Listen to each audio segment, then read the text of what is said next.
Yo. Well, welcome back to BeRad, the podcast. What's up? Sup? It's been a minute. A lot has changed. So I think my last published podcast was either with Abby Hall or Hayden Hawks, one of those two. And I kind of realized that I was having the same conversations as a lot of people in the sport.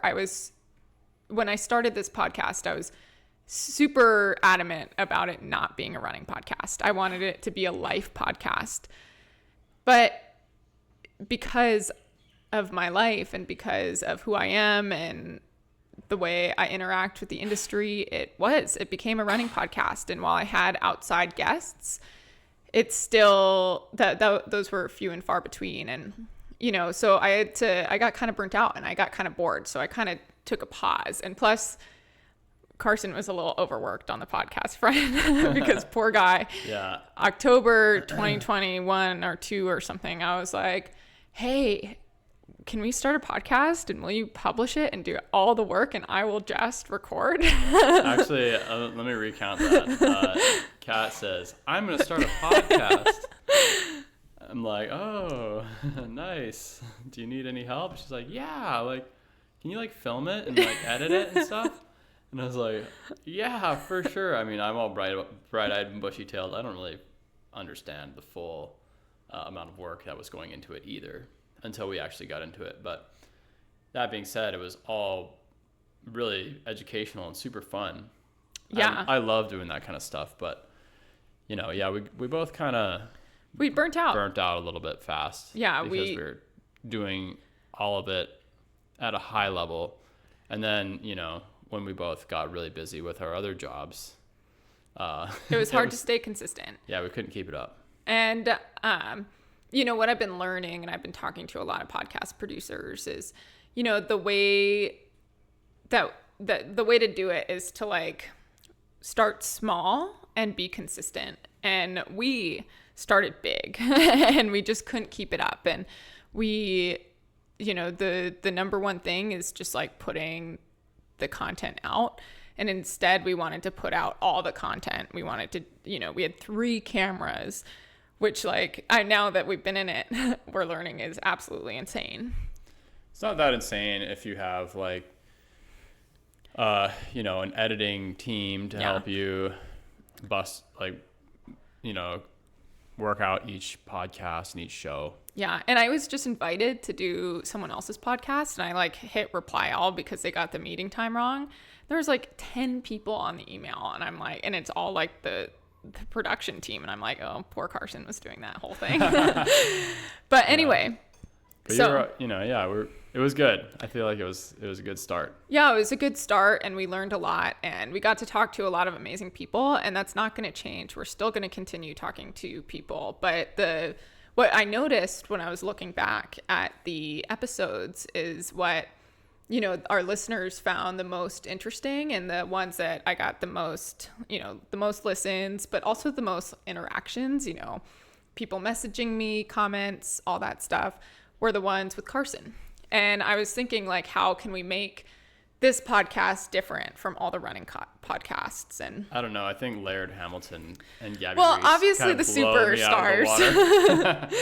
Okay, but what we have that's different, and we'll still, guests that really inspire me and guests that I feel like I haven't heard enough, I'll still seek out. And I think I want to have some of the clients that I coach on the podcast too, because some of them have really amazing lives that deserve to be in the spotlight.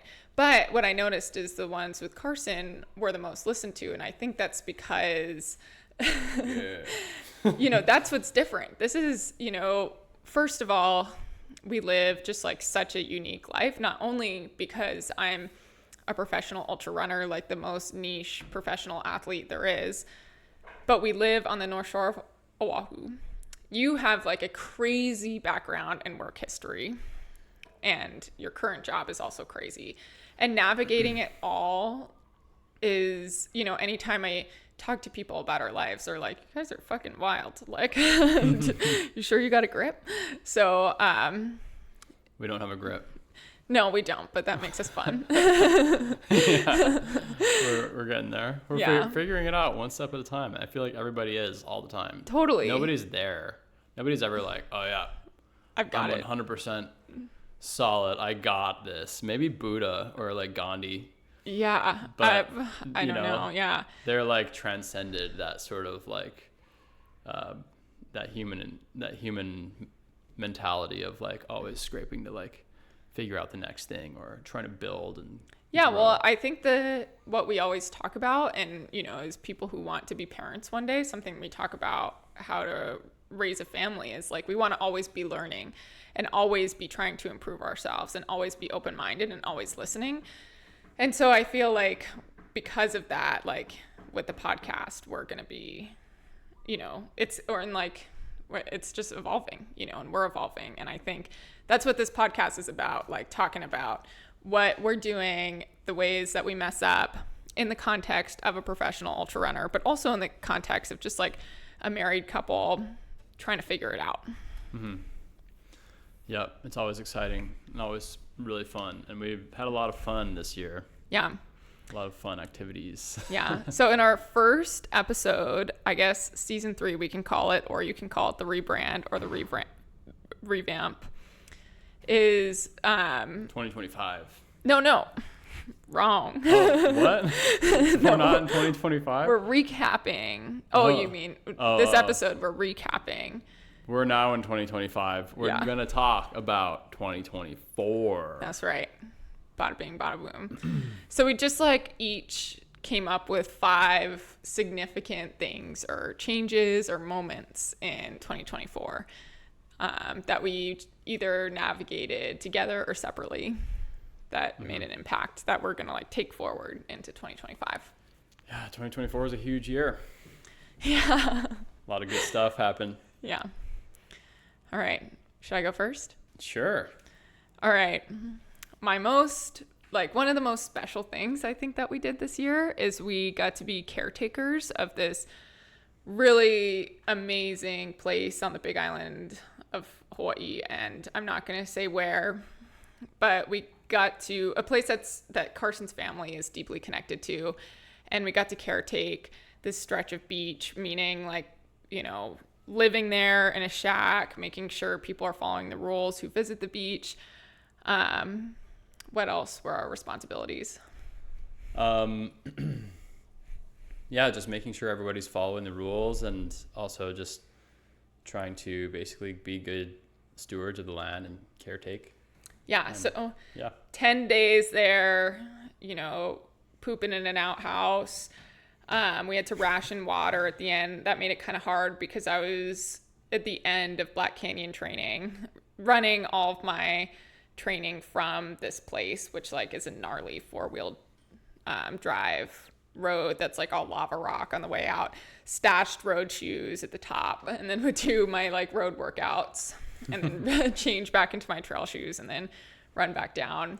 Yeah, we still were able to like get cell phone service down there, which the service down there is pretty spotty, but for you to have meetings, which you have a lot of meetings, so it was pretty funny. I have this little solar panel thing, and I would actually attach my phone to it and hoist it up into a tree. A coconut tree. This big, an ironwood tree with a big bamboo post. Oh, was it ironwood? It wasn't coconut? Mm-hmm. Okay. And that way we were able to get enough signal up there to like have a little hotspot, and then the hotspot would beam down to Kat where she could use her computer and have meetings.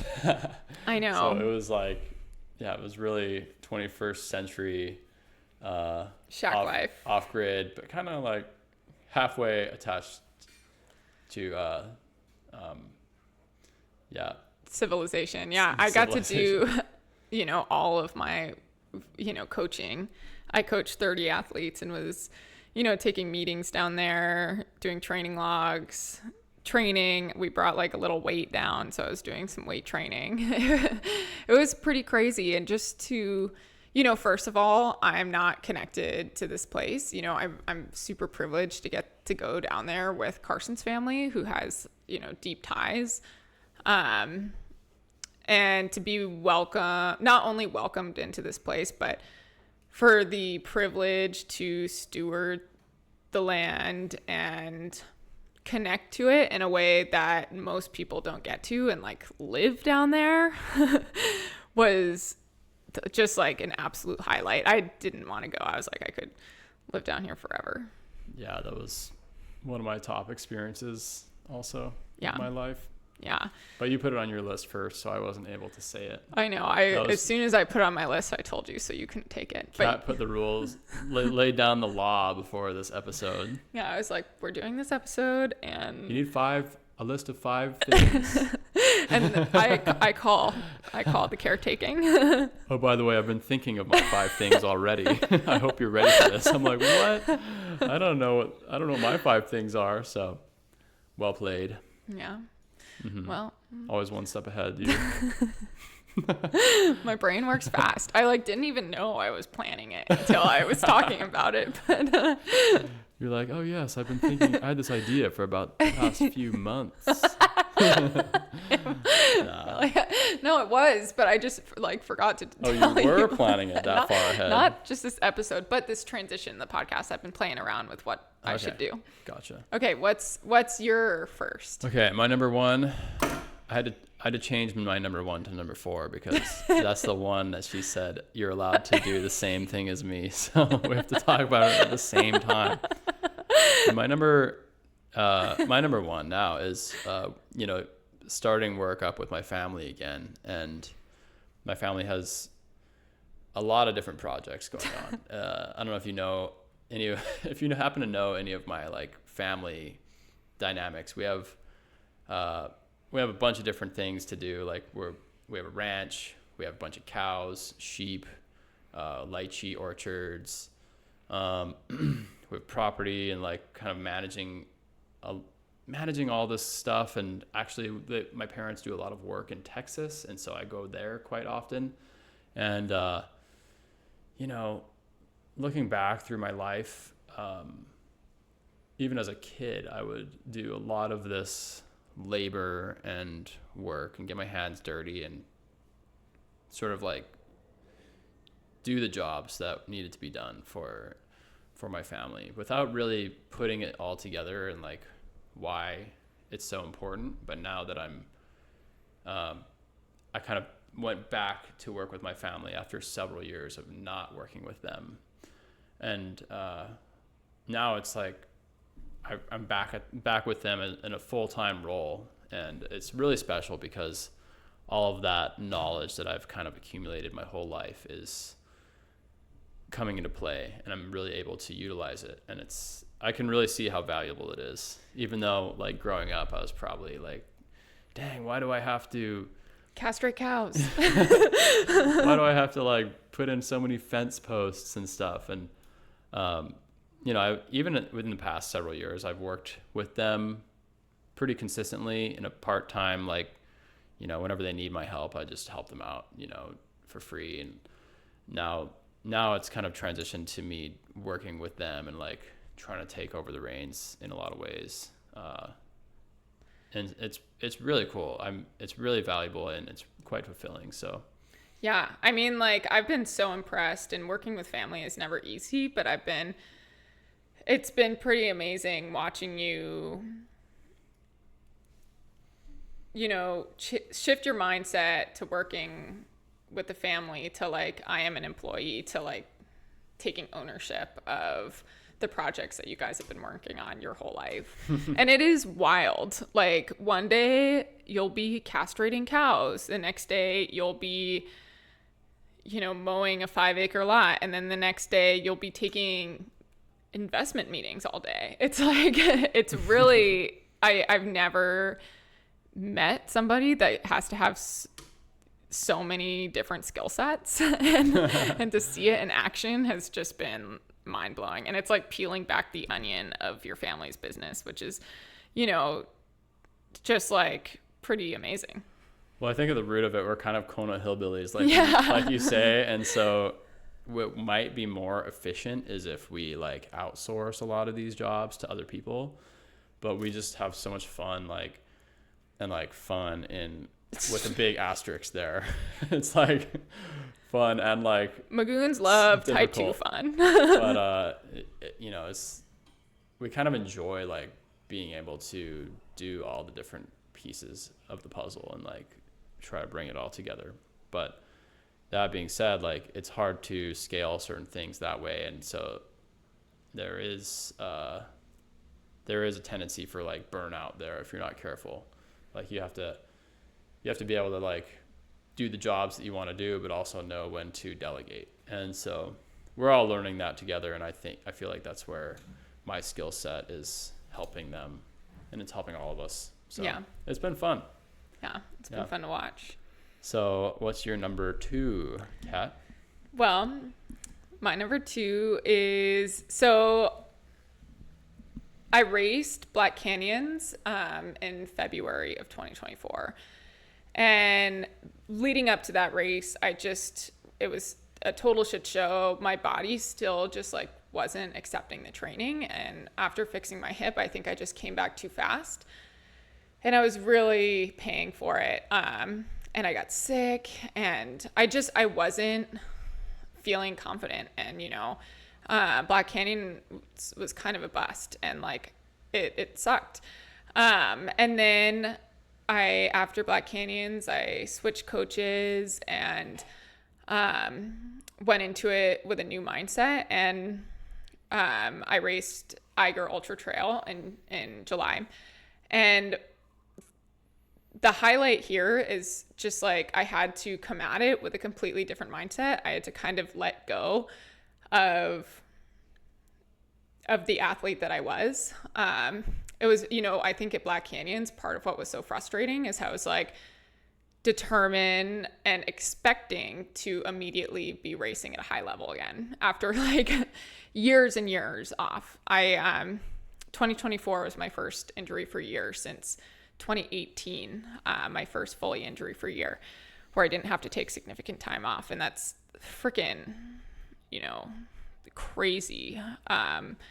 And at Eiger, I wasn't totally fit, but I went into the mentality of just like, I'm going to race hard. And I still went into it with some niggles, but right before I met up with Cam Harder, my PT, and decided to start working with him. And like, I feel like Eiger was kind of pivotal.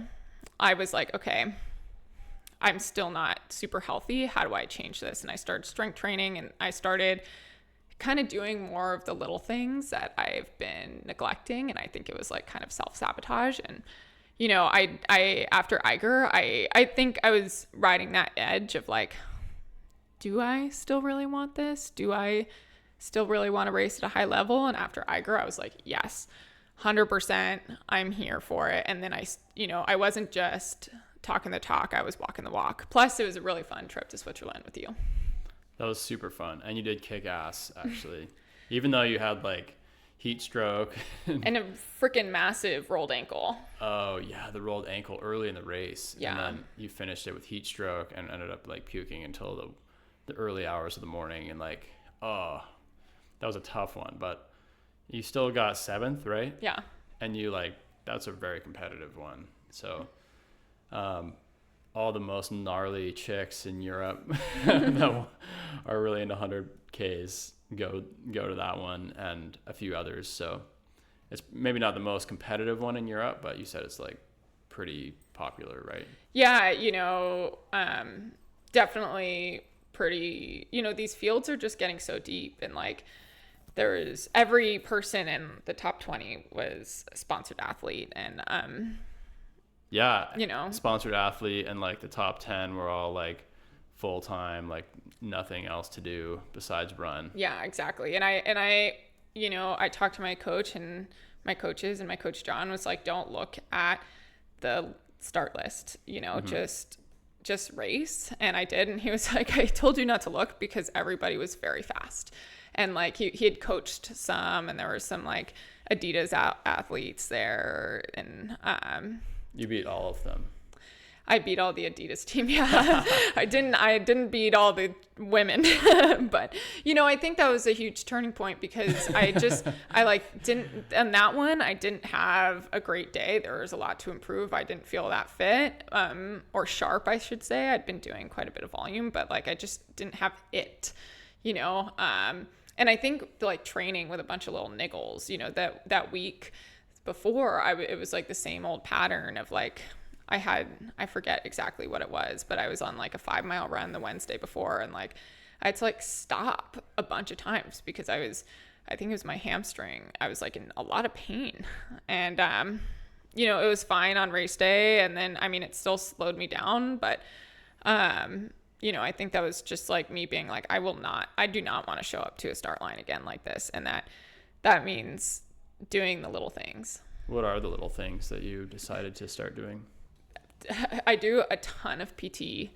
Like I do probably, and I am super lucky that it's hard to carve out time. But I do between 30 minutes and an hour of PT at least 5 days a week. Sometimes more like an hour and a half.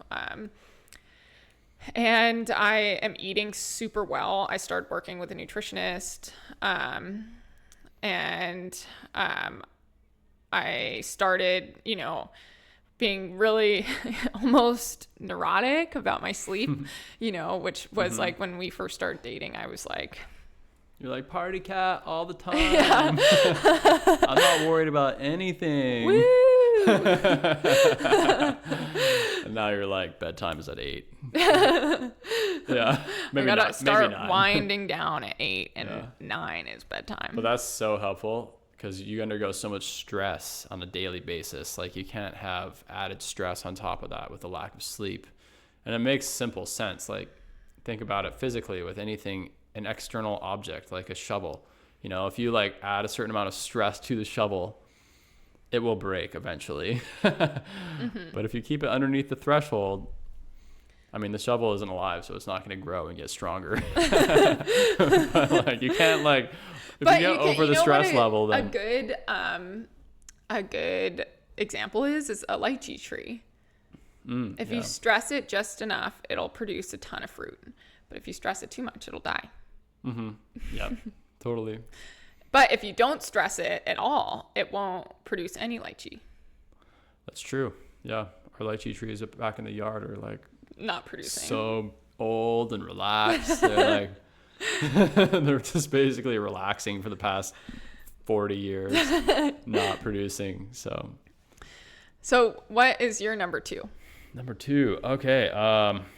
Let's see. I think that since we've been living here on the North Shore, like this past year, I've kind of gotten into the groove of feeling more confident surfing up here.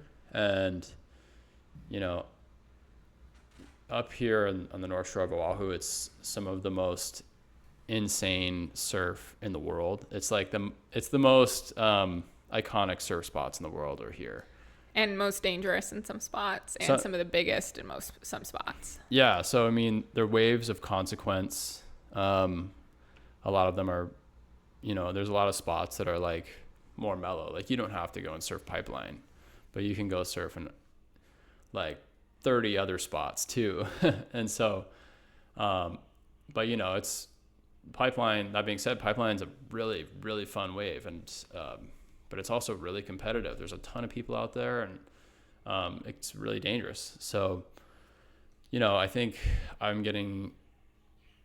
got here with like a lot of surfing experience and the feeling that I could do whatever I wanted. I could get out there and,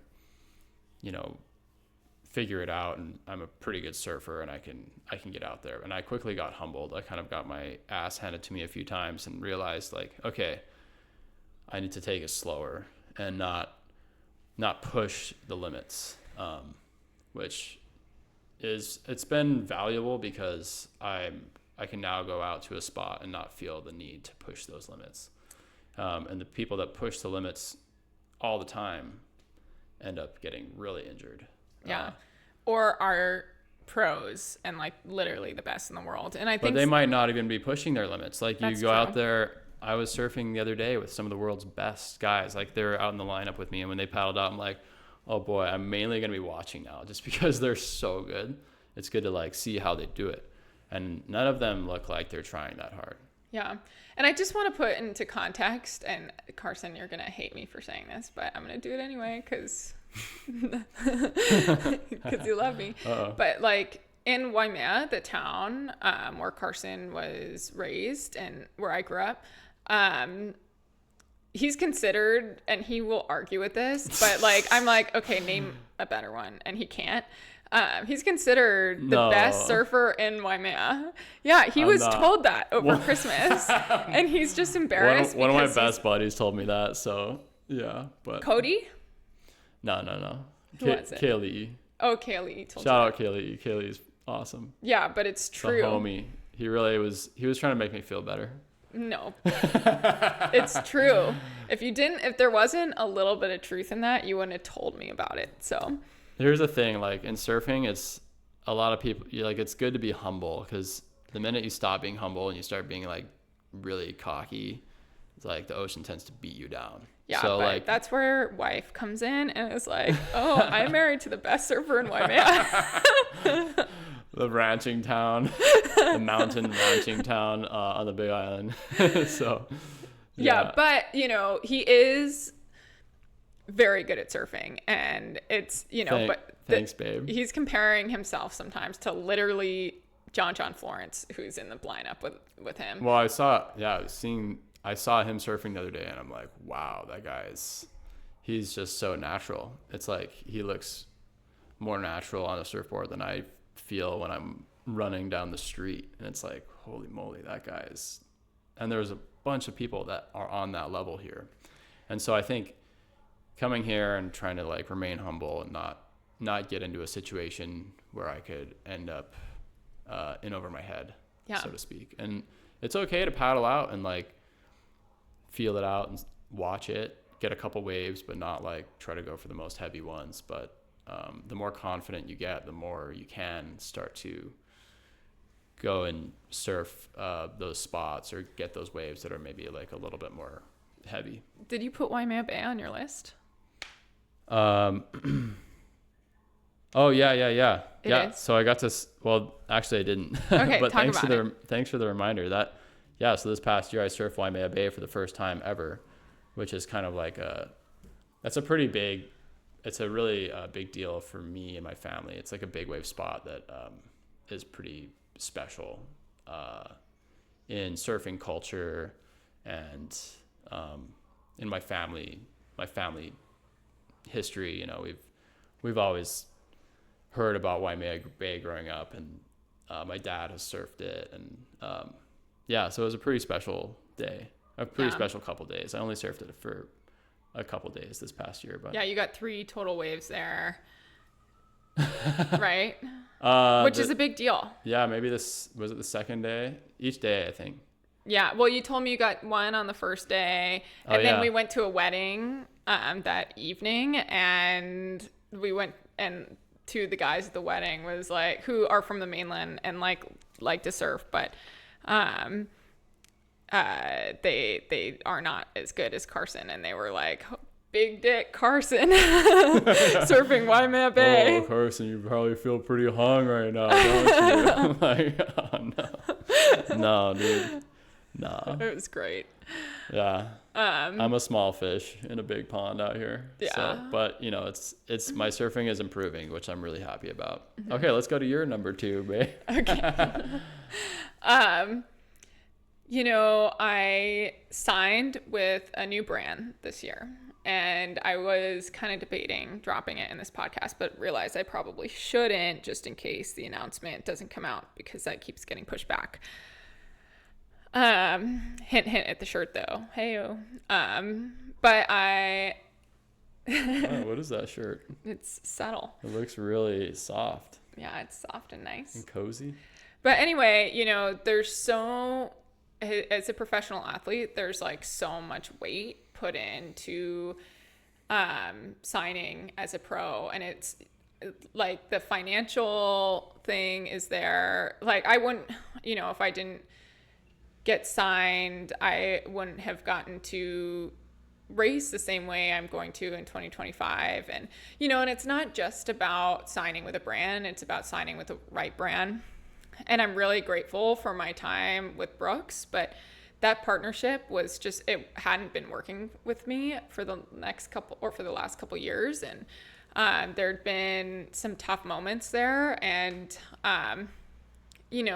I ended up, and it was really freaking hard that time, just negotiating and trying to figure out my next steps. And I reached out to the brand that I signed with, and I basically was like, hey, I think we would be a great match. This is what Brooks has been paying me. I have been injured, but I think, like, more than that, I feel like I've been put in a box, and I want to be with a brand that will let me shine both athletically and my personality. And like, I landed there, and it was, so hard, but there was a time where I had to be like, will I run if I'm unsponsored? Or like, what does my future look like? And, those are just, identity shouldn't be wrapped up in this as much as it is. But I also think that in order to run at a high level, it has to be, at least to some extent. And maybe not to a brand, but, I'm just, just some insight on this brand that signed me. They told me when I signed, first, it's like a great contract. They're treating me really, really well. And then second, they're paying me well. And then second, they told me that, like, we hope we're with you for the remainder of your career, however long that is. And maybe they're really dope. Yeah. They're probably the dopest running brand. I didn't even know about them before, but now I do, and they're my favorite. I know. It's so good. And I didn't know about them either until, like, my friend Abby told me about them, and then I looked them up and started looking into them. And then Jenny Jurek actually reached out to me about them and was like, oh my God, like, they brought up your name, and I just love them so much. And so shout out the Jureks, who helped and put in a really good word for me during TRE. And I couldn't be more excited. And, like, also just that experience was super humbling. And also, I know I am one of the lucky ones that came out of this season with a good contract, because I know not everybody did. And I think it's kind of a crapshoot. I think I was just in the right place at the right time. And I think, man, I hope it's as good as it seems, because it's, I've told people the details of my contract, and they've been like, what? That's crazy. Yeah, they're a really cool brand, and it's not like extremely abnormal though, right? Like, what the details of your contract? I haven't read it, but. Well, I think the major thing is there's no reduction clause if I get injured. Well, and I'm not saying that I had or didn't have one with Brooks, but and I can't speak on my Brooks contract, but I think what is abnormal about not necessarily the contract but the brand is that I will be completely supported emotionally and financially through whatever injury. And I think something that is a problem with some brands sometimes is it's like there's a lot of performance implications, and I felt a lot of pressure to come back really, really quickly from fixing my hip, because I was really terrified of losing Brooks and losing this opportunity. And because this brand values, more than just performance, obviously performance is a factor, and I get incentivized to perform. They were like, we just think you're dope. We just think you're a cool person. And yeah. I think personally, I'm going to thrive more under that brand structure. Mm-hmm. Cool. Sweet. Well, yeah, I think you will thrive a lot. Plus, I feel more at home in the clothes. Yeah. I feel like super comfortable. Yeah. I can't wait for us to drop this name for you, because you guys are gonna love it. It's so sick, honestly. It's a really great fit. I can't imagine a better fit for you. Yeah. I kind of want to do like another episode just on the negotiations and you and I going through it together, because that was crazy. Yeah. Maybe that's our next episode when we drop it's tough because every brand has these NDAs. You can't really share the details of a lot of things, right? Yeah, but you and I can talk about the process and like what it means and like how fucking depressed I was. But anyway, moving on. What is your third? Okay. Let's see. I've kind of been working a lot this year on I've been trying one thing after another to like really feel like I'm excelling in my career. And now I guess this kind of ties back to my first one, which is working with my family. I kind of feel like I'm at a mode right now where I'm in the hustle, and in the past, sometimes I have felt like I was spinning my wheels and not really getting anywhere fast. And now I'm starting to get traction. And so the grind is like starting to pay off. And I know that a lot of people out there are grinding and like hustling to make a better life for themselves and their families, and it's always challenging, but energy and persistence conquer all things. And that's a quote that I read a long time ago.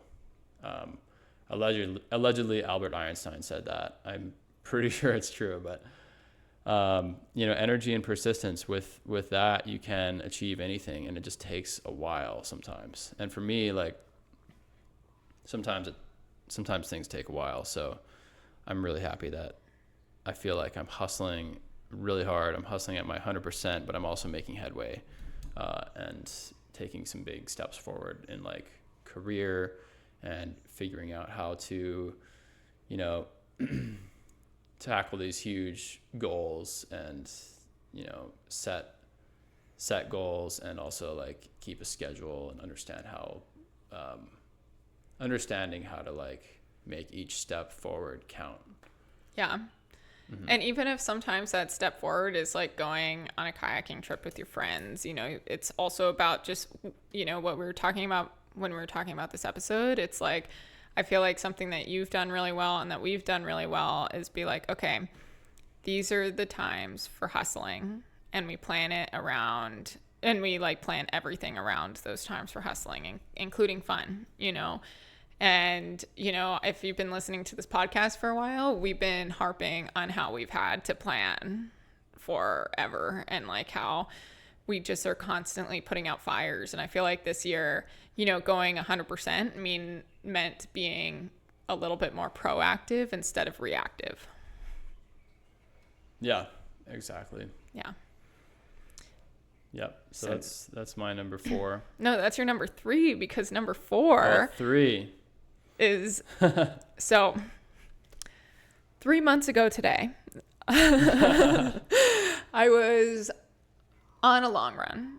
It started out just like any day. I was starting peak training for Thailand, which I ran in December. And 2.5, 3 miles into my long run, I stumble on this starving, tick-infested, mangy, literally the skinniest dog I'd ever seen in my life. Oh my gosh. You could see every single one of her ribs. Oh my God. Every single one of her bones, like her rib bone or her hip bones, looked like 2 towers.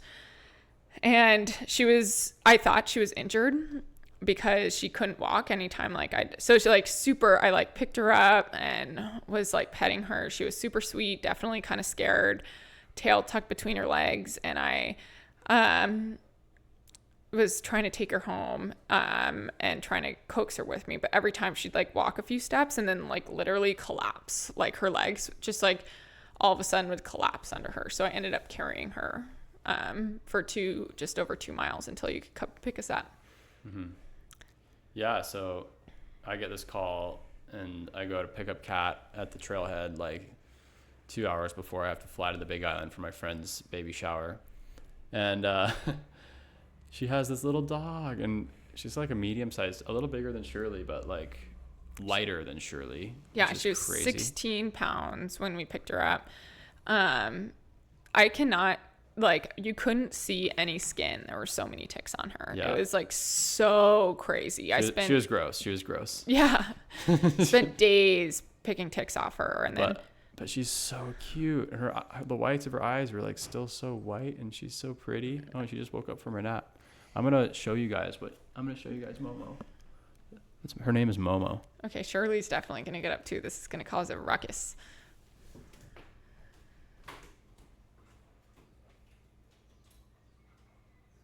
There she is. Momo.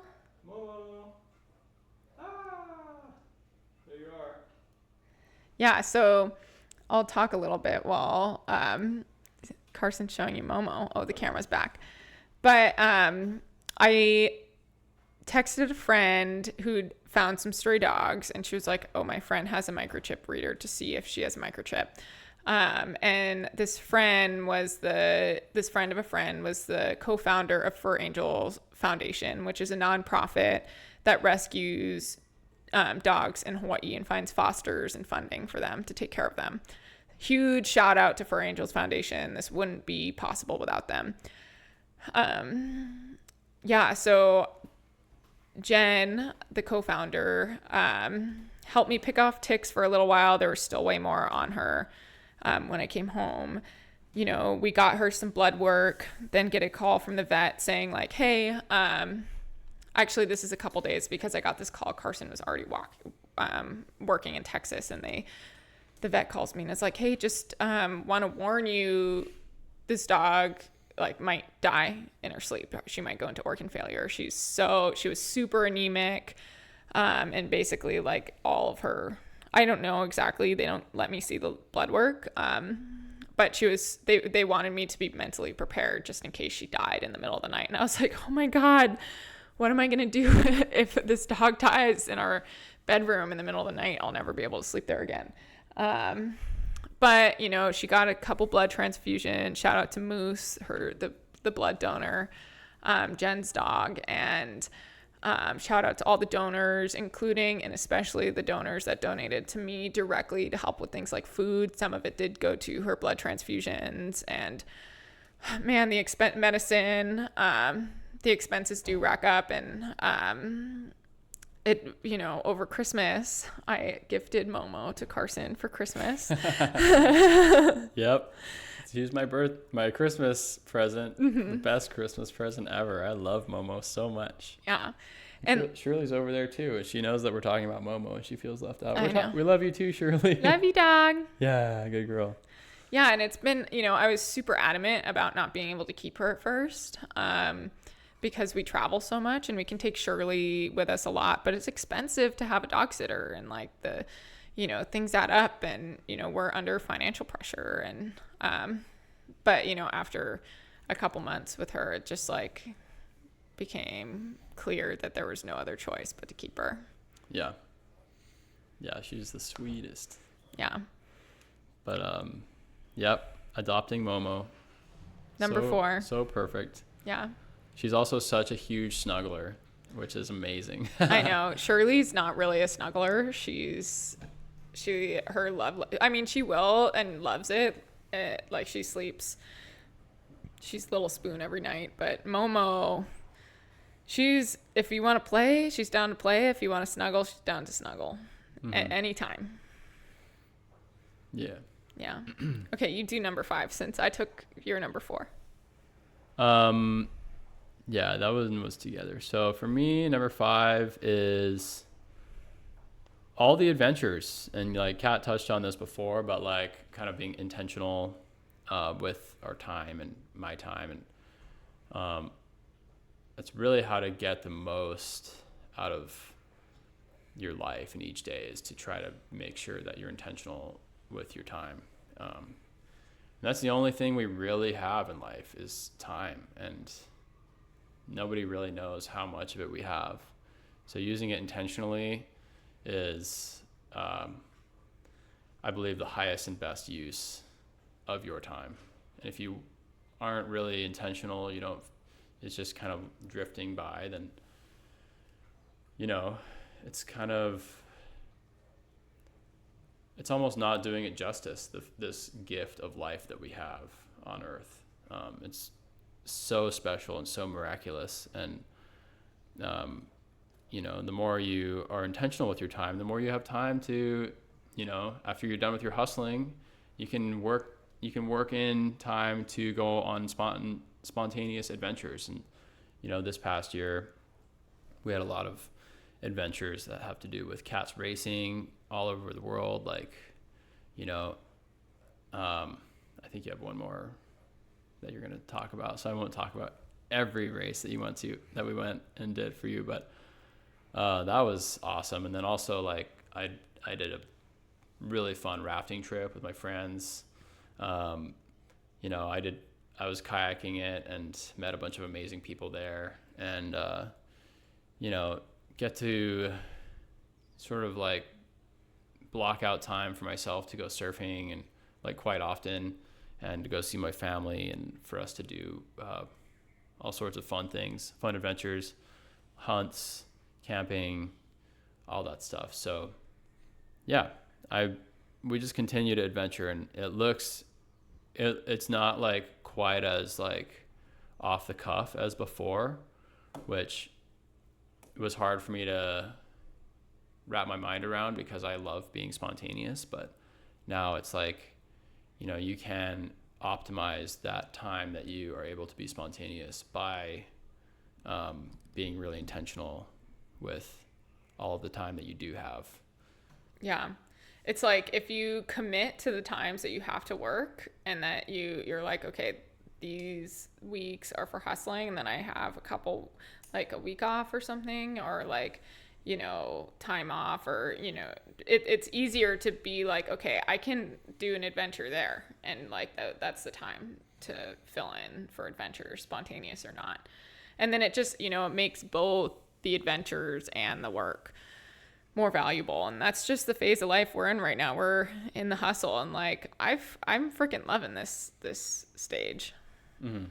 Yeah, me too. It feels good. I'm a lot less stressed out. But anyway, so my last one, it's a little bit of adventure, a little bit of running, and I raced UTMB Thailand. In December. First of all, Thailand is my favorite place I've ever been, I think. Thailand is so fun. I know. I'm so lucky to have raced all over the world, but something about visiting Thailand was just special. I loved the culture. I loved the food. I loved the people, the places, the climate, just the chaos of the city.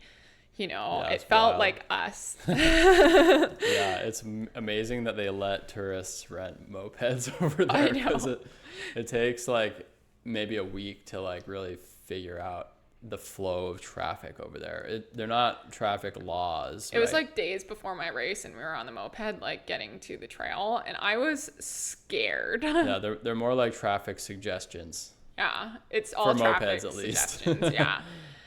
But it's inefficient to be in a car there because there's so much traffic, and there's, in a moped, you can get anywhere much faster. But visiting Thailand was amazing. And then also racing in Thailand. I prepared really well and methodically for that race. That training block really started after I finished Eiger. With I also raced Kodiak, but that was, first of all, that race went terribly. And then second of all, my coach kind of told me that it was going to go terribly. He was like, I'll let you race Kodiak, but we're training through the race, don't expect much. And it turned out to be, I'm glad that I did it, but it was a rough experience. But then, Thailand was the first one where I felt like I could actually push. And I felt like I was in the race the whole time, even when it was tough, even when I was puking. More than that, like, I felt strong. I had no niggles going into that, and I felt, part of all these injuries and niggles is you feel so, you feel like a bolt is going to come loose if you push too hard. I always think of like a car, and you push the gas too hard and it starts like rattling and you're like, oh God, is something going to fall off? And that's kind of how it's felt, to push hard, and not just in races, but in workouts. And in Thailand, I had none of that. I did have some like little minor issues. I had like a lot of cramping that day, but you know, the thing is like, if you're healthy, you can kind of push through anything and you can do it and you can stay in the game. And I got 6th there, went off the podium, and I, like, major cramps, and I stayed in it. When did you start cramping in the race? Early, like in the first 10 miles. The first 10 miles, you're like, but your calf was cramping? No, it was so weird. It was my foot. And I think foot was cramping. The shoes that I've been wearing, I'm in the Brooks shoes that I was wearing, I'm in between sizes. And so I opted for the bigger size because that's what I wore at Kodiak. But it was too big going down these super, super steep terrain. So I was scrunching my toes up. And when I scrunched the toes up, it also like brought up the insole, and I was scrunching them up to like, so I didn't hit the top, and then my foot started cramping, and it was like, you know, I don't know if you've ever had a foot cramp, but like one of your toes like curls over the other toe, and it's like so intense.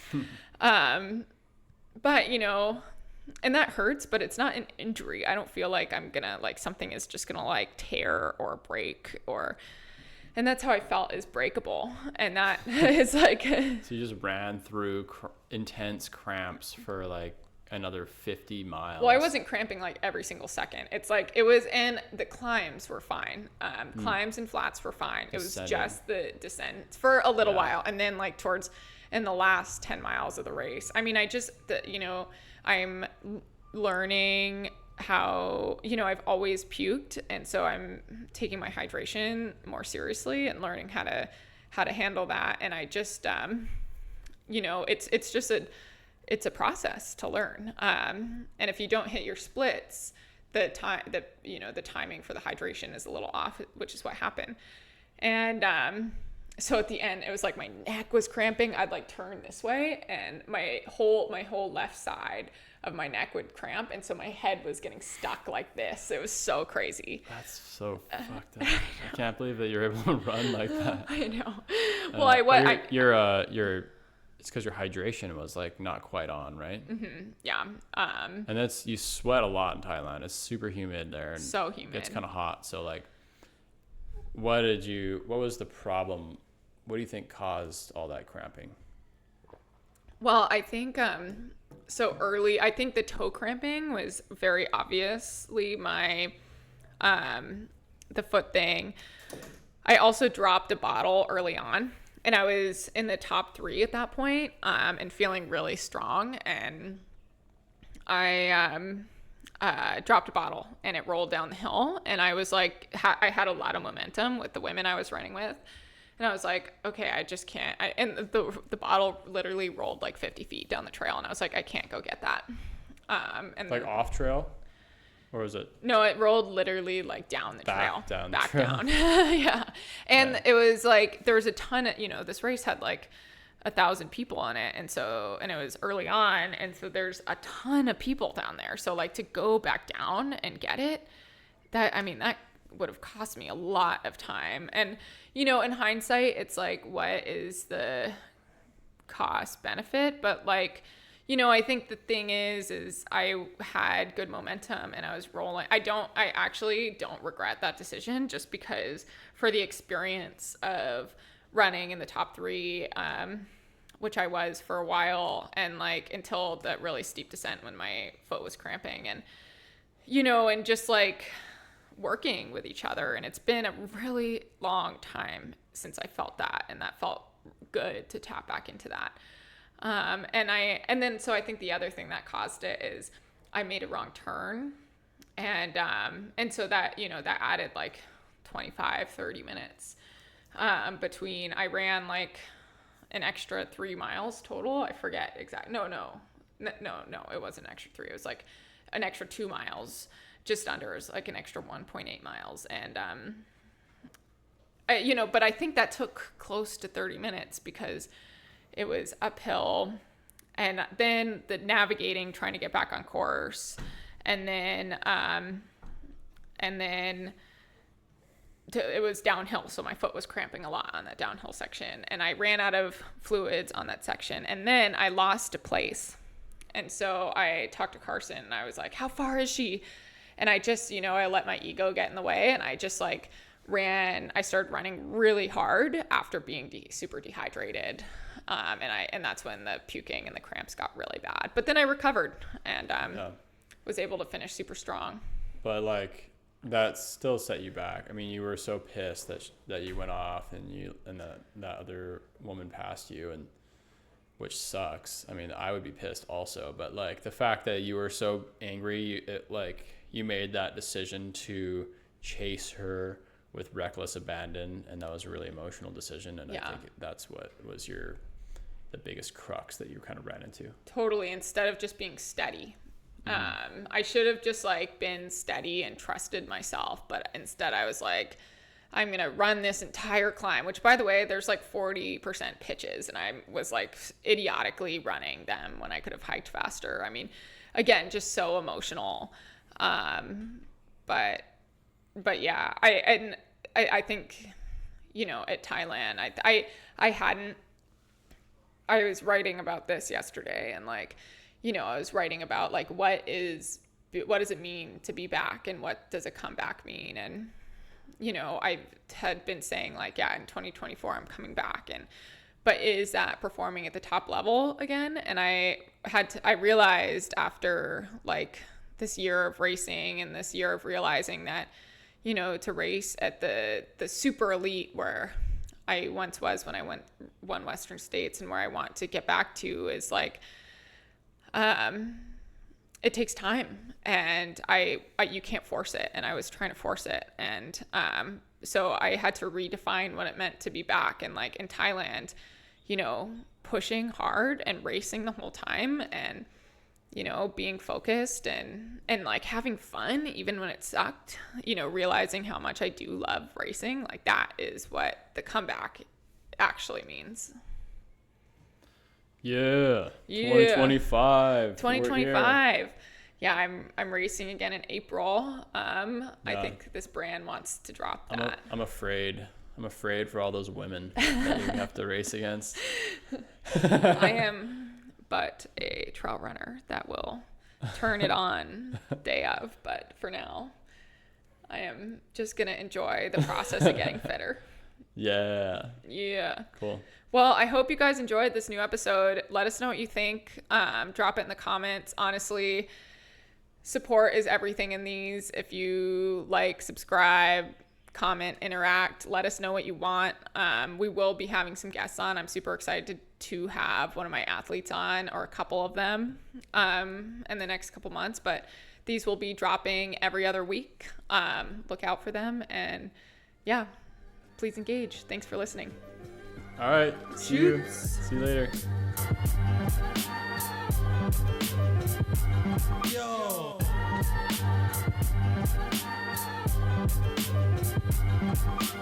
Hey, man.